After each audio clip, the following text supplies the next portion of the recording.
Today, the United Nations' most controversial and dangerous mission is UNIFIL, the United Nations Interim Force in Lebanon.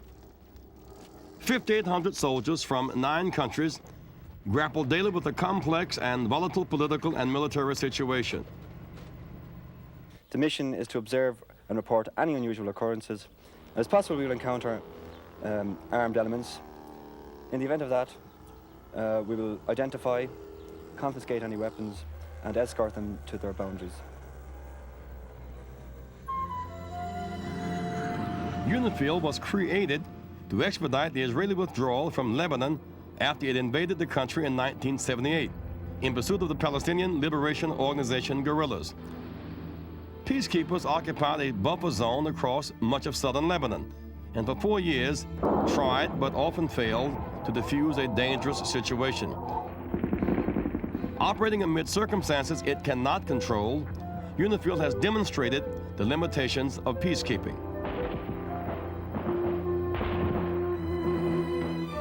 One of the problems is that the parties to that particular conflict did not agree fully to the task that UNIFIL was asked to carry out. The UNIFIL idea was pushed through the Security Council at a tremendous pace by the United States in March of 1978. And there was insufficient time to consult everybody, especially the PLO, who were a party to this conflict. The fact that there is a peacekeeping force does not make of it a peacemaking force. And such forces are only symbolic of the United Nations. It is unlike a peace force that went to Korea, for example. They have no teeth. The peacekeeping forces in the Middle East have no teeth. They have no power to force the parties to the conflict to yield and respect the agreements. In 1982, the Israelis once again invaded Lebanon. Lightly armed and outnumbered, peacekeepers were unable to do more than watch the Israelis push through the UN's hastily erected barricades. Now, no professional soldier likes being bypassed by a huge military machine. Many people were wondering why the peacekeeping force there of 5,000 strong didn't prevent that operation. Now, first of all, one has to understand that a peacekeeping force doesn't have a mandate to oppose an invading army. It doesn't have a mandate, number one. Number two, troop contributing countries didn't supply troops to join a battle. They joined it for peacekeeping. Good evening, sir. Your tasker, please. Thank you. Please step out. Presently, the United Nations acts as the buffer between Israeli-backed Christian militia and various political and religious factions, principally the Amal and the Hezbollah. But the violence has not always been contained, and peacekeepers themselves too often have become the victims.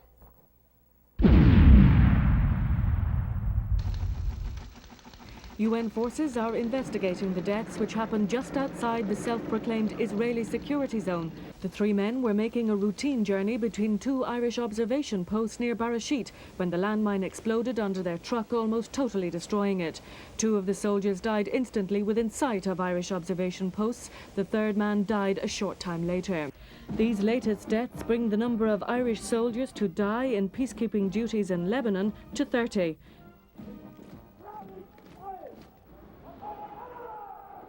People say, well, why isn't UNIFIL withdrawn? They've suffered, I think the count is around 143 casualties. And a lot of those are from direct fire, not accidents, particularly the Irish and the Norwegians and the Finns and so forth. Well, I'll tell you the reason they basically stay there. 2 reasons. One, it saves lives. If UNIFIL were to leave, it would turn into a slaughter for those villagers that are there, be they Muslim or Christian. Muslim in the north and the Christian enclave of the southern Lebanese army, the proxy troops of the Israelis. And secondly, the international organization is represented in Lebanon. And Lebanon is a state that doesn't exist.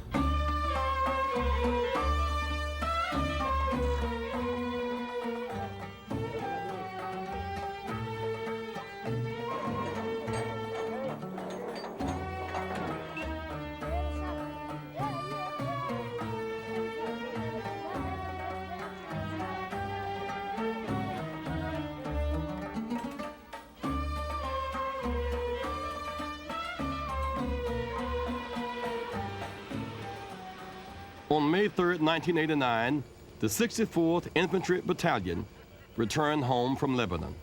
When we moved in there had been a period of neglect over the years. There was no humanitarian program. The community wasn't organised. They didn't have the committee idea. Self-development wasn't on the program. It was all guns and guns and guns.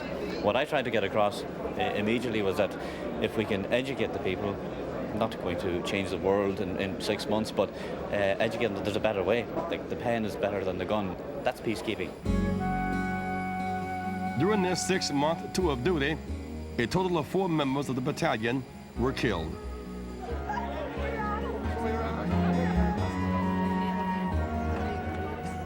It's the second time. Yes, he was home in April and went back in October again, you know. So you think that the Irish participating in this kind of operation does some good in that part of the world? Oh, I definitely do. Definitely. Absolutely do. I mean, I think it's very sad that people do have to die, really, you know. But, you know, the 4 lads, it must be terrible. I mean, it must be on everybody's mind about the 4 chaps that was killed, you know. It's very sad.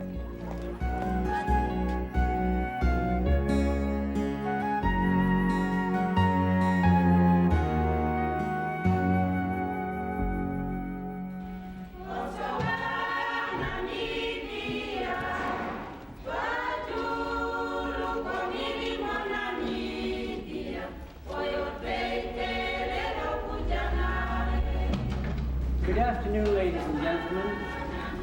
Thank you for coming to see us. My voice is not as musical as the beautiful choir, but I think that the song that I'm going to sing to you will be just as sweet. Because the song that we are going to sing together is the independence of Namibia. And the words of that song are the words that are on my shirt. Free and fair elections. My name is Keith Bevan. I have worked for the United Nations for 30 years. Originally, I came from Great Britain. Keith Bevan was one of 2,000 civilians taking part in a new kind of peacekeeping operation. Combining traditional peacekeeping with other innovations, the United Nations Transition Assistance Group, or UNTAG, assisted in the independence of a new nation, Namibia. The police in this particular town, in Shuneb, are all wearing the blue beret, blue cravats, and on their shoulder is the emblem of the United Nations. Ele het blue beret op die kop en a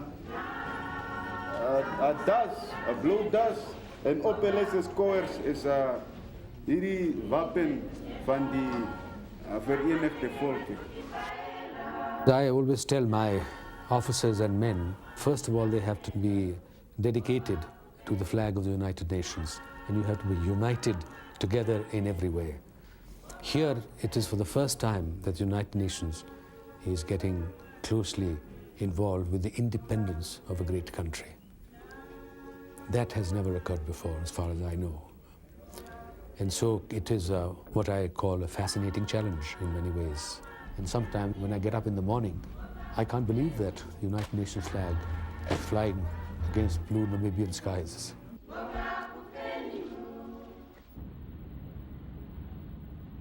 In Namibia's capital city, Windhoek, a statue stands in tribute to the German soldiers who died in conquest of this vast region. There is no monument, however, to the tens of thousands of blacks who were the victims of the colonial conquest. Since that time, there had been an ongoing struggle between the whites who colonized the area and the indigenous population. Namibia shares a 1,300-mile border with the Republic of South Africa. After the Germans lost control of the territory during World War I, the South Africans, armed with a League of Nations mandate, replaced them. Following World War II, they imposed a strict system of apartheid and developed a contract labor system that exploited cheap African labor. While the whites grew wealthy, the blacks lived in abject poverty. In the mid-1960s, a revolutionary independence movement, the Southwest African People's Organization, or SWAPO, took up arms. The South African government responded with military force, and the struggle for an independent Namibia had begun. Our position, the UN position, the position of the international community, with the single exception of South Africa, is that the whole administration by South Africa of this territory has been illegal, almost from the word go, from the beginning of the United Nations. But the United Nations, as you know, while under the Charter theoretically can enforce things, unless the world politicians are going to use that machinery, nothing happens. And largely, the West vetoed any possible resolutions of enforcement actions against South Africa. After 10 years of complex negotiations, a United Nations plan for Namibian independence was implemented. In February 1989, the first contingents began to arrive. Now, as this morning, the deployment of the infantry units are as follows. The United Nations troops were charged with securing the territorial borders of Namibia, supervising the withdrawal of South African forces and their military hardware, protecting returning political refugees, and maintaining the peace during the transition to independence. This is essentially a self-determination operation. It's an operation to provide to the people of Namibia a reasonable chance of choosing their future political system and their future government. And all the activities of the various elements of UNTAG, whether they are the military, whether they're the police, whether the ordinary civilian political contingent or the logistics people, they are all there to support a basic, single, very elementary thrust to give the people of this country the chance to choose their freedom. Okay, Joanna, shake your friend hand. This is Artie from Jamaica, your friend. Our job here is to monitor the local police in the area. We will listen to complaints from the locals, as well as take reports, and we also make investigation. But the actual job of the police is not in our hands. We are not an alternative police service. The Southwest African Police have sole responsibility for law and order enforcement in Namibia during the transition period. We are here to monitor how the law is enforced, to see that it is fairly and impartially enforced. These police monitors, drawn from the police forces of 25 countries, were crucial to the United Nations mission in Namibia. The local law enforcement units, all under the direction of the South African government, had a long history of human rights abuses. Of particular concern to the black population was Khufu, an army unit trained by the South African Defense Forces. Established as a counterinsurgency unit to combat SWAPO, Khufu also targeted political dissenters and innocent civilians.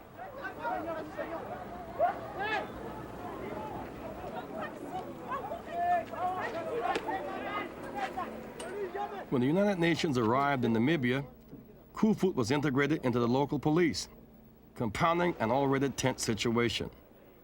The police in Namibia were feared more than the South African military. The police had been particularly brutal. We had somehow to neutralize that fear, to get people to the point where they at least thought that they were operating in an atmosphere where they could cast their votes, move around, campaign free and clear. And so we came up with the concept of police monitors. The South Africans thought that we were going to monitor the police with secretaries and typists, but we never thought that at all. From the very beginning, we thought of professional police. To carry out their task, the unarmed police monitors had to gain the cooperation of the local police. How are you today? Fine, how are yourself, man? Well, I'm okay. Can I talk to him before you left? 2 months after the United Nations arrived, Officer Ralston Hardy was able to walk into the Fiat South African police station in the Katatura township and request an unofficial tour. So we're in the area, we're just making a few pictures. This will be international, so I think more or less, could we have a look at the place likewise? Could you show me around, please? Although the violence had not ended, the diplomatic but firm techniques of monitors like Officer Hardy were able to open lines of communication. He's saying that a hand grenade was thrown through the window. It exploded here. This is... By demonstrating their impartiality, police monitors helped create the environment necessary for free and fair elections. Without these monitors, it would be difficult for United Nations civilian administrators to carry out their responsibilities. They have a very critical role to play. In fact, they are my right arm in the center. In essence, the police monitors are the ones who take the testimony of the different individuals, parties, or community groups that come with any kind of testimonial allegation or complaint. The area we have to cover is 1.5 times the size of Ireland, so the job is huge. This is the principal of the primary school. Most days it's out in the bush, taking statements and making sure that all the investigations are followed up and that people have a fair chance to voice their opinions and that they're not intimidated or ill-treated by anybody. About 10 men, soldiers came. In uniform? In uniform. Did they have a Casper or were they walking? No, no walking. What colour uniform? It was dark then. Dark, yeah. Something like brown. Right. And then they talked and the men came and then knocked on this door. Yeah. And he said, my name is Nande, open the door, please. My name is Nande, open the door, man, I want to come in. Yeah. And then the lady answered, no, who are you? Yeah. We are not allowed to open the door while the people are walking in the night, you know. Yeah. And then he forced. And then, and then he began shooting. Today's one is very similar to most of the ones we do. Most people are very glad to see us. We've been treated very well by everybody and they have put a lot of faith in UNTAG and hopefully that we can deliver the goods. We're trying hard and we're putting a lot into it. Okay, that's the commander. He's the commander. So if you come in and see him, we can arrange to come out and cover your mission maybe next Sunday morning. Please, and welcome. We'll talk to your Feel welcome, talk to your people. Please, feel welcome. Yeah, so we're giving it our best. We're working hard and we're putting in the hours and making the effort. So maybe in 20 years' time I can look back and say I'm a part of history and I can look at someone and say, my God, I spoke to him and now he's the Prime Minister, he's the President and I have his name in my diary. So maybe I'm just dreaming, but I think that maybe in 20 years' time I can always look back and say, well, I was there and I saw it and I was involved and it was successful.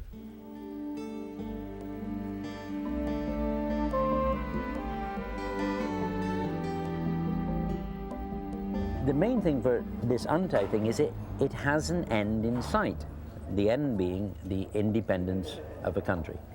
The other peacekeeping operations, which are effective, but they are just keeping the peace, and I cannot at this moment see an end in sight regarding a solution to Cyprus, and I certainly cannot see an end in sight regarding the Middle East. So the operations go on there, we keep the peace, we stop people from being killed, thank God. But you cannot see the end in sight. This one you can see an end to, and that's the real excitement of it.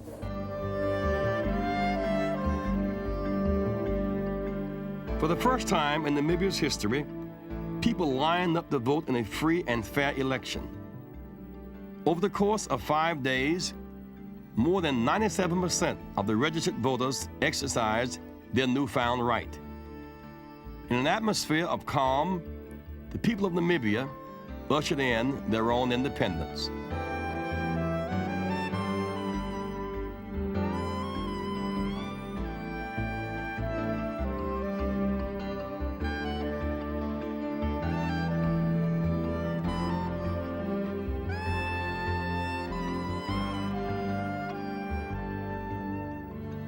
In fulfillment of my responsibility, under paragraph 6 of the proposal for a settlement of the Namibian situation, and in accordance with Security Council Resolution 435 of 1978, I hereby certify that the electoral process in Namibia has at each stage been free and fair, and it has been conducted to my satisfaction. I thank you.